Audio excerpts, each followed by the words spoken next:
La constante d'équilibre. La constante d'équilibre d'une réaction nous permet de déterminer la quantité ou la concentration de réactifs et de produits d'un système lorsque celui-ci atteint l'équilibre. Pour trouver sa valeur, on utilise la formule suivante, où K représente la constante d'équilibre et où les concentrations des produits sont au numérateur, tandis que les concentrations des réactifs sont au dénominateur. Le coefficient devant chaque produit ou réactif dans l'équation équilibrée de la réaction est placé en exposant. Notez bien que la lettre A devant chaque réactif et produit représente l'activité. Comme mentionné dans les notes de cours, l'activité des solides et des liquides est simplement de 1. Quand on parle des gaz, l'activité représente leur pression partielle en atmosphère et pour les solutés, elle représente la concentration en molaires. Dans la formule, seuls les composés sous forme gazeuse ou sous forme de soluté sont considérés. Ceci veut donc dire que les réactifs et les produits sous forme solide ou liquide ne feront pas partie des calculs, à cause de leur activité de 1. Pour trouver la valeur de la constante d'équilibre, nous devons utiliser un tableau ICE.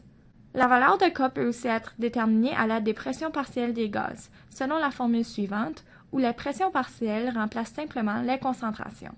Pour résoudre ce problème, nous devons premièrement analyser les données qui nous sont fournies. On travaille ici avec des unités de pression, alors on utilisera la formule suivante. Du côté des réactifs, la substance A est solide, alors on sait qu'elle n'apparaîtra pas dans la formule, on la remplace simplement par le chiffre 1. Notons aussi que la question précise qu'on a seulement le réactif A initialement, donc aucun produit n'est présent au début. La pression totale représente la somme des pressions partielles. L'addition de la pression partielle du gaz B et du gaz C doit donc être égale à 8.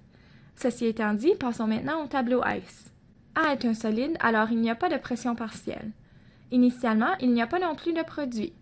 Passons maintenant à la ligne changement. Une quantité inconnue de A réagit. On l'appelle X par convention. Du côté des produits, on obtient donc plus X et plus 3X à cause du coefficient devant le C.